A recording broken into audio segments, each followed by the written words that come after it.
दोस्तों, श्री कृष्ण विष्णु के 8वें अवतार माने गए हैं। लेकिन क्या आप जानते हैं, भगवान श्री कृष्ण की पूजा सिर्फ हिंदू धर्म में नहीं बल्कि जैन धर्म और बौद्ध धर्म में भी उनकी पूजा की जाती है। जैन धर्म में उन्हें वासुदेव के रूप में पूजा जाता है। साथ ही साथ बौद्ध धर्म की कहानियों में श्री कृष्ण को एक महान राजकुमार के रूप में बताया गया है, जिन्होंने अपने दुष्ट मामा कंस का वध कर जम्बूद्वीप पर शासन करने वाले सभी अत्याचारी राजाओं को पराजित किया था। श्री कृष्ण केवल एक योद्धा, एक राजा और एक प्रेमी ही नहीं बल्कि गहरे रहस्यों से भरे हुए महाशक्ति है। तो आइए इस अनोखे और अनसुने रहस्यों से भरी श्री कृष्ण लीला को और करीब से जानें। दोस्तों, आपके प्यार और सपोर्ट के लिए बहुत बहुत धन्यवाद। वीडियो में आगे बढ़ने से पहले अगर आप कृष्ण जी के भक्त हैं तो कृपया वीडियो को लाइक कर दीजिए और कमेंट बॉक्स में ये जरूर बताएं कि आपको श्री कृष्ण की कौन सी लीला सबसे अच्छी लगी। भगवान श्री कृष्ण और उनके बड़े भाई बलराम ने गुरु सांदीपनी मुनि के आश्रम में अपनी शिक्षा पूरी की। जब वे अपनी शिक्षा समाप्त कर चुके तो उन्होंने अपने गुरु से गुरुदक्षिणा मांगने की विनम्र प्रार्थना की,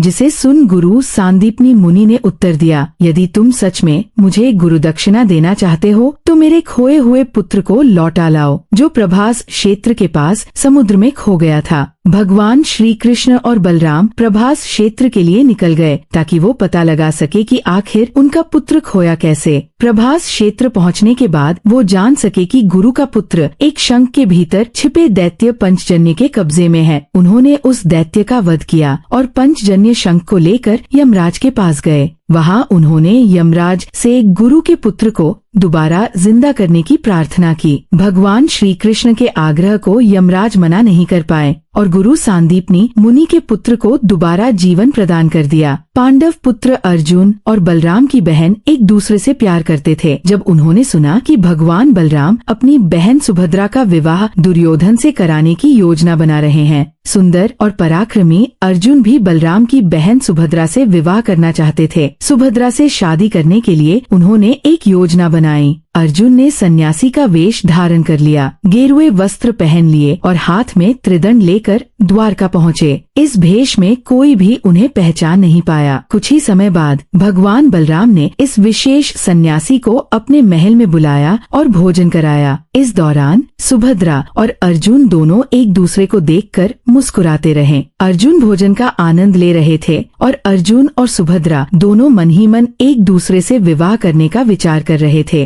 कुछ दिन बाद जब अर्जुन ने देखा कि सुभद्रा मंदिर जा रही हैं, वे उनके माता पिता वसुदेव और देवकी के पास गए और उन्हें अपना असली परिचय देकर सुभद्रा से शादी करने की इच्छा जाहिर की। सुभद्रा के माता पिता की अनुमति मिलने के बाद अर्जुन ने अपना धनुष उठाया, सुभद्रा के रथ में छलांग लगाई और उन्हें साथ लेकर वहाँ से निकल पड़े। जब उनके बड़े भाई बलराम को ये समाचार मिला कि उनका सन्यासी मेहमान कोई और नहीं बल्कि पांडव पुत्र अर्जुन था, जो केवल एक योजना बनाकर उनकी बहन को भगा कर ले जाने आया था, तो वे काफी ज्यादा क्रोधित हो उठे। उन्होंने तुरंत एक विशाल सेना लेकर अर्जुन का पीछा करने का निर्णय लिया। लेकिन इससे पहले कि बलराम युद्ध के लिए आगे बढ़ते, भगवान श्री कृष्ण वसुदेव व देवकी के साथ बलराम से विनती करने लगे और कहा, हे बलराम जी, कृपया एक बार हमारी बातें सुन लीजिए। आपको ये जान के खुशी होगी कि सुभद्रा खुद अर्जुन से विवाह करना चाहती है। यदि आप अपनी सेना भेजकर उन्हें रोकते हैं तो वो बहुत दुखी हो जाएंगी, इसलिए अपने गुस्से को शांत कीजिए और अर्जुन और सुभद्रा को माफ कर दीजिए। बलराम कुछ देर सोचने के बाद हल्की मुस्कान के साथ बोले, जब सभी लोग सुभद्रा के निर्णय से खुश हैं, तो मुझे भी अपने क्रोध को त्याग देना चाहिए। इस प्रकार बलराम ने युद्ध की बजाय एक भव्य और शुभ विवाह का आयोजन किया। अर्जुन और सुभद्रा का विवाह धूमधाम से संपन्न हुआ और बलराम ने उन्हें खुशी तुशी विदा किया। शायद बहुत कम लोगों को ही मालूम हो कि भगवान श्री कृष्ण की कुल 16,108 पत्नियां थीं।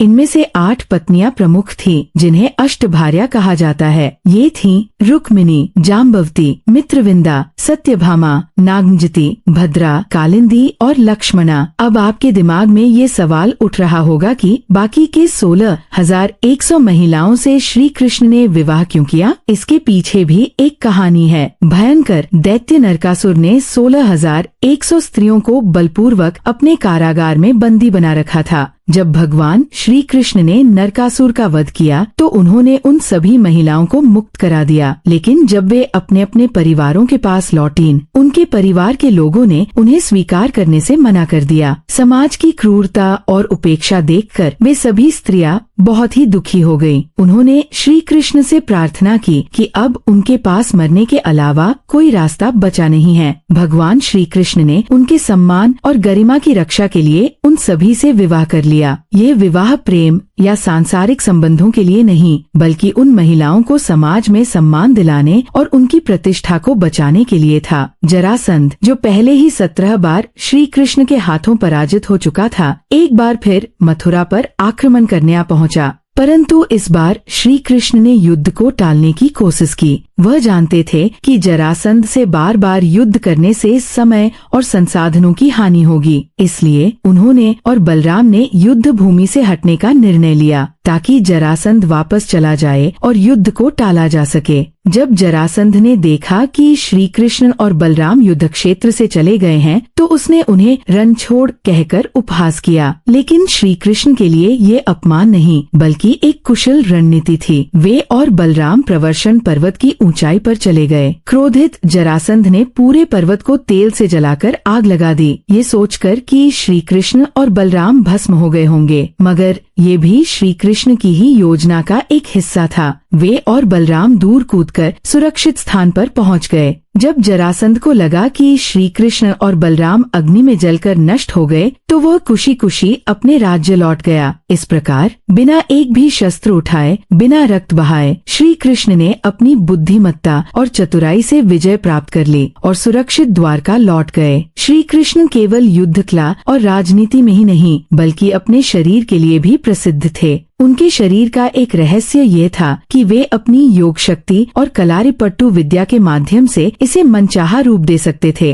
कभी उनका शरीर स्त्रियों की भांति कोमल हो जाता, जिससे उन्हें पहचानना कठिन हो जाता। कभी ये इतना कठोर हो जाता कि मानो वह किसी पर्वत से भी अधिक मजबूत हो। युद्ध के समय उनका शरीर वज्र की तरह कठोर हो जाता, जिससे कोई भी शस्त्र उन्हें भेद नहीं सकता था। इतना ही नहीं, श्री कृष्ण के शरीर से एक अनोखी सुगंध भी निकलती थी। यह सुगंध गोपी का चंदन और रातरानी के मिश्रण जैसी थी, जिसे अष्टगंध कहा जाता था। उनकी इस अलौकिक सुगंध के कारण जब वे रूप बदलकर किसी लीला को अंजाम देते थे, तब भी लोग उन्हें पहचान लेते थे। श्री कृष्ण केवल एक योद्धा नहीं थे, वे एक चमत्कारी पुरुष, एक दार्शनिक और एक महान रणनीतिकार थे, जिन्होंने केवल अपनी शक्ति से नहीं, बल्कि अपने कौशल और नीति से दुनिया के दिलों पे राज किया।